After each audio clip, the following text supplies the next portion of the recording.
Unidos! Somos um grupo de estudantes de cinema que busca trazer um conteúdo diferenciado para vocês. Buscamos entreter, mas acima de tudo conversar do que mais gostamos. Está no ar agora o programa que informa tudo sobre cinema. E o assunto de hoje é o expressionismo. Produtora Clio, na comunicação com vocês.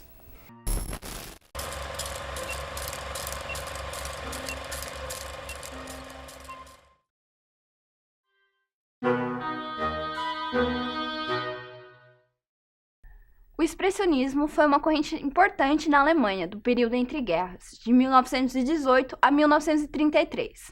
A Alemanha tinha acabado de passar pela Primeira Guerra Mundial e isso causou muita frustração, insatisfação e uma depressão generalizada no povo alemão.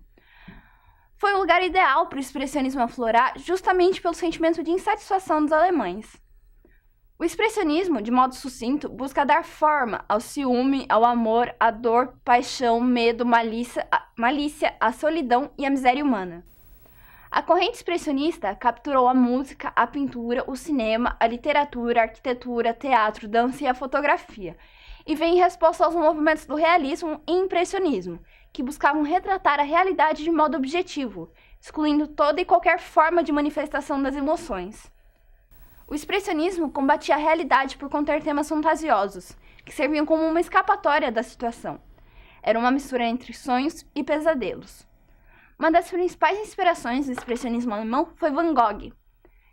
E o expressionismo tinha como objetivo expor o apocalipse moral de um mundo em crise, que era a Alemanha, contestando assim os valores da sociedade alemã, focando as emoções e expressões subjetivas. O expressionismo influenciou diretamente o cinema noir norte-americano e também os filmes de terror e suspense. As narrativas sombrias e climas mórbidos foram assimilados por Hollywood. E o filme Metrópolis teve grande influência no gênero de Blade Runner, de 1982. Os expressionistas não tinham por objetivo representar a realidade concreta.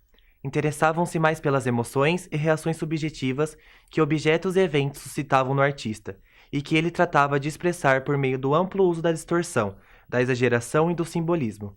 Frase de Merton. O expressionismo costuma ser resumido como a deformação da realidade a fim de expressar mais subjetivamente a natureza e o ser humano, valorizando a expressão dos sentimentos mais que a descrição objetiva da realidade. Dentre as principais características da pintura expressionista, destacam-se o uso de cores vibrantes, o dinamismo improvisado, a preferência pelo poético, trágico e sombrio, entre outras características. Na literatura, destacam-se temas como a loucura, a doença, a sexualidade, a morte, outros temas existenciais também abordados pela pintura expressionista. Já no cinema, o chamado expressionismo alemão tinha como características a utilização de coreografia exagerada, os olhos arregalados, a interpretação bastante teatral, os cenários distorcidos, de modo a criar sensações de inquietude, o recorrente uso de temas folclóricos, literários, sombrios e fantasiosos, que garantiram o desenvolvimento do terror e muita maquiagem. Havia um apelo para temas sobre ambiguidade, o fascínio pelo mal e a busca pelo bom. É interessante notar que é do expressionismo alemão que nascem marcos do gênero do terror, como O Gabinete do Dr. Caligari e Nosferatu. Lembrando que o movimento expressionista, em geral, se faz por esse estreito contato com o campo psicológico, através da expressão das emoções. O cinema expressionista alemão, em sua estetização radical dos paradigmas espirituais do expressionismo, atingiu o grau máximo de abstração do universo real, de deconstrução da realidade sensorial e dos dados objetivos da consciência. Os elementos essenciais do expressionismo só conseguiram sua realização definitiva por intermédio de uma nova arte, o domínio da imagem em movimento. Entender o expressionismo é mais do que entender a própria história da arte, seja a pintura, literatura ou o cinema, mas entender a história humana e onde podemos nos situar em relação à mesma. O cinema é o lugar do fascínio, da ilusão, da criação e da diversidade, onde cada espectador tem as ferramentas necessárias para aproveitar isso. O meio mais autêntico de representar na tela o que se passava psicologicamente naquela sociedade alemã das décadas de 20 e 30 era o cinema, mais precisamente o cinema expressionista. Porém, para que esses sentimentos fossem transpostos para a tela, dois elementos teriam papéis fundamentais, os diretores e os atores.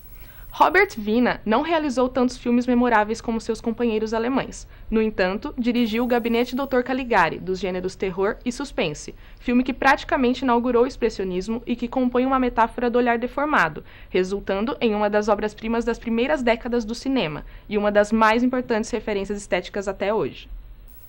No filme, as expressões faciais de Conrad Veidt serviram de parâmetro para os atores do expressionismo. Além disso, Conrad tem uma importância fundamental para o cinema, já que em O Homem que Ri, de Paul Leni, sua interpretação influenciou diretamente a criação do Coringa, famoso vilão dos quadrinhos do Batman. Na atualidade, o expressionismo deixou inúmeros legados, seja na forma técnica do cinema, seja na profundidade de sentimentos a serem explorados pela narrativa. A estética do cinema noir, em sua grande parte, advém do expressionismo. O cineasta Tim Burton, por exemplo, é um desses herdeiros modernos do expressionismo, pois grande parte dos seus filmes guarda o foco nos sentimentos, no que é mórbido, no dramático, no detalhamento da experiência e das emoções como pontos principais, e a iluminação, que às vezes é colorida e outras vezes monocromática. Essa estética expressionista, por ocasiões, prevalece nos filmes de Burton, como em Edward Mãos de Tesoura, Os Fantasmas se Divertem, A Noiva Cadáver, Sweeney Todd, o Barbeiro Demoníaco da Rua Fleet e A Lenda do Cavaleiro Sem Cabeça. Alfred Hitchcock também inseriu sua maneira de criar suspense com apelos da corrente expressionista, podendo ser destacada a organização de luz e os cenários introspectos com os quais costumava trabalhar. Também dizem que a clássica cena do chuveiro em Psicose é uma homenagem ao Nosferatu, de Murnau. Ou até mesmo David Lynch, que utilizou traços do pessimismo melancólico alemão aliados ao estilizado cinema noir para caracterizar suas duras críticas às formalidades sociais em suas obras. Fritz Lang. Com a eclosão da Primeira Guerra Mundial, Lang tornou-se oficial do exército austro-húngaro. Ferido em combate, passou a criar roteiro para cinema, principalmente de filmes de terror e de suspense. Entre 1919 e 1920, Lang lançou uma série de filmes intitulados As Aranhas, que o tornaram conhecido. Mais tarde, se casou com a autora de Metrópolis, livro que deu origem ao filme mais famoso de Lang. E em 1926, o filme Metrópolis, que se passa em 2026, estreou como um dos primeiros filmes de ficção científica da história do cinema. Conta sobre a relação entre as máquinas e os trabalhadores nas grandes cidades, com ênfase para o sentimento de humanidade perdido no processo.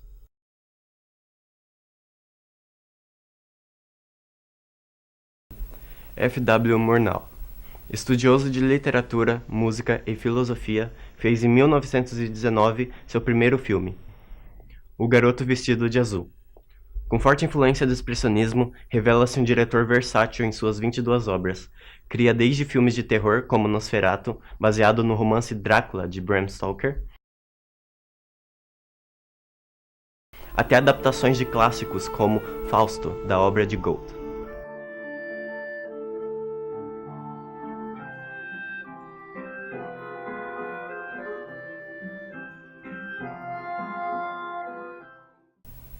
Murnau muda-se para os Estados Unidos no final da década de 20 e começa a trabalhar para Hollywood. Lá dirige Tabu, filme que, junto com Luzes de Cidade, de Charles Chaplin, encerra a fase do cinema mudo.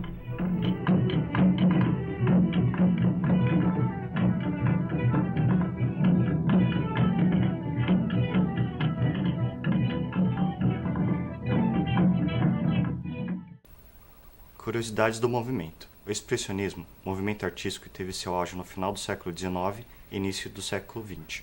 O termo expressionismo foi usado pela primeira vez pelo artista George Levin, que em alemão significa retroceder, voltar atrás.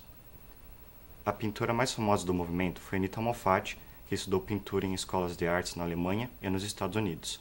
Estudou na Independent School of Art em Nova York. Em sua passagem pela Alemanha, em 1910, entrou em contato com o expressionismo e influenciou muito. Já nos Estados Unidos, teve contato com o movimento modernista. Uma das obras mais famosas do movimento é o quadro O Grito, de Edvard Munch.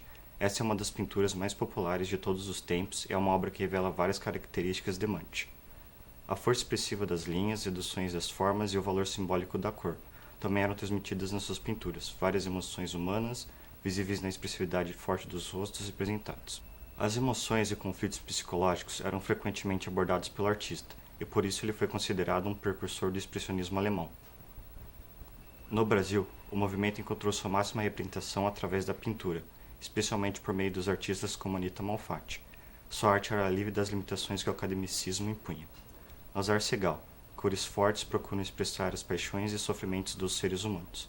E Oswald Gold, autor de diversas gravuras, dedicou-se à xilogravura, gravura em madeira. Com isso, concluímos que o expressionismo é um tipo de movimento dramático. E que expressa sentimentos humanos. E que ele foi sim muito importante para o cinema. E continua sendo até hoje. Foi um movimento que influenciou diversos aspectos e obras. Tanto no cinema quanto na arte. Assim finalizamos. Nos acompanhe no YouTube. Obrigado por assistirem. Produtora Clio, na comunicação com vocês.